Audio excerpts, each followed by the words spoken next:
mes chers élèves, j'espère que vous allez bien aujourd'hui. Maintenant, on va faire une leçon de grammaire, les compléments circonstanciels de lieu et de temps. On peut même dire ou mettre l'abréviation, c'est-à-dire C, C, L et C, C, T. Parce que comme vous voyez, le titre il est un peu long. Alors, les compléments circonstanciels de lieu et de temps, ils permettent de dire où et quand se passe l'événement. Passons maintenant aux exemples. Ce matin, j'ai vu un chien près de la rivière.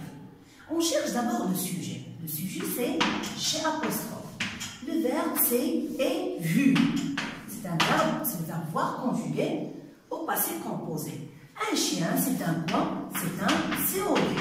Alors, comme vous voyez, j'ai vu, on l'appelle quoi? Un constituant obligatoire qui se compose d'un sujet, d'un verbe et d'un COD. Ce sont des constituants obligatoires qu'on ne peut pas les supprimer ou les déplacer. Très bien. Maintenant, ce matin, il nous indique quoi? Il nous indique le temps. Alors, on l'appelle quoi? Un complément circonstanciel de temps. Près maintenant de la rivière. Près de la rivière. Il nous indique quoi? Il nous indique le lieu. Donc, c'est un CCL, complément circonstanciel de lieu. Alors, je vais effacer ce mot, ce matin. Je veux voir, est-ce que le sens va changer ou non? Alors, j'ai vu un chien près de la rivière. Comme vous voyez, le sens de la phrase essentielle n'a pas changé. Donc, ce matin, c'est un quoi? C'est un constituant facultatif. Ou bien on peut l'appeler aussi un complément de phrase. Alors, pourquoi? Parce que je peux tout simplement le supprimer. Et le sens essentiel ou bien principal de la phrase ne change pas. Je vais faire la même chose avec près de la rivière. J'efface près de la rivière et je peux dire ce matin, j'ai vu un chien. Wow. Comme vous voyez, le sens n'a pas changé. Ça veut dire que ce CCL, c'est-à-dire complément circonstanciel de lieu, il est aussi un constituant facultatif. Je peux le supprimer sans changer le sens de la phrase. Maintenant, je vais changer les places de ces compléments circonstanciels. Alors, regardez. Celui-là qui était à la fin, je vais le mettre au début. Près de la rivière. Après, je peux mettre ce matin. J'ai vu un chien. Comme vous voyez, le sens n'a pas changé. Donc, qu'est-ce qu'on peut dire? On peut aussi déplacer les constituants facultatifs ou bien des compléments circonstanciels de lieu et de temps. Je vais les mettre à la fin et voir est-ce que le sens va changer ou non. Alors, je peux dire, j'ai vu un chien près de la rivière ce matin. Ou bien, j'ai vu un chien ce matin près de la rivière. Comme vous voyez, je peux déplacer le complément circonstanciel, soit de lieu, soit de temps, sans changer le sens de la phrase. Ou bien, je peux laisser tout simplement, j'ai vu un chien, et effacer tout ça, sans changer le sens de la phrase, parce que tout ça, ce sont tout simplement des constituants facultatifs ou bien des compléments de phrases, bien sûr, qui servent à enrichir et à rendre la phrase plus longue. Alors, très bien. Comment maintenant chercher ce complément de temps ou de lieu? Je peux poser la question comme ça. Par exemple, regardez l'exemple ici. Le stylo avait roulé sous la table.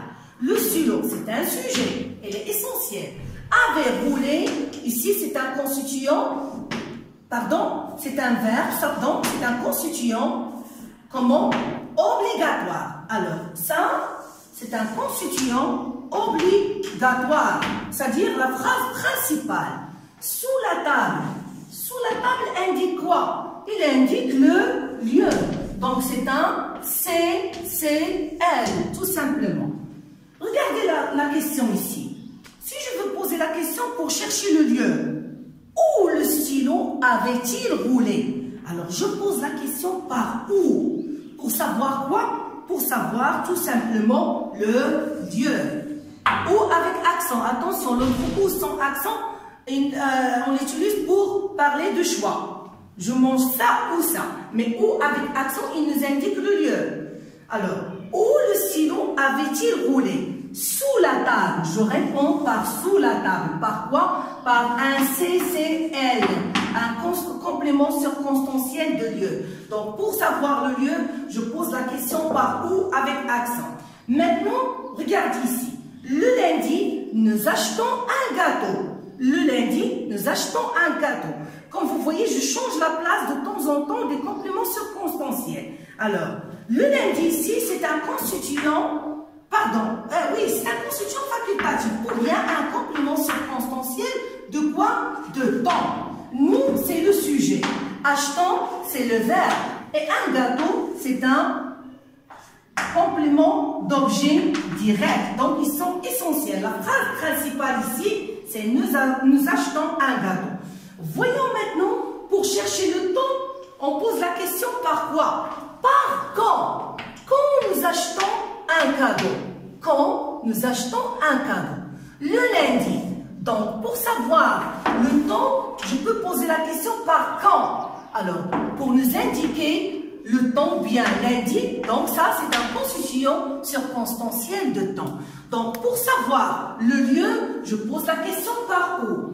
Pour savoir le temps, je pose la question par quand? Très bien maintenant. Regardez maintenant pour la nature, bien sûr, du complément circonstanciel.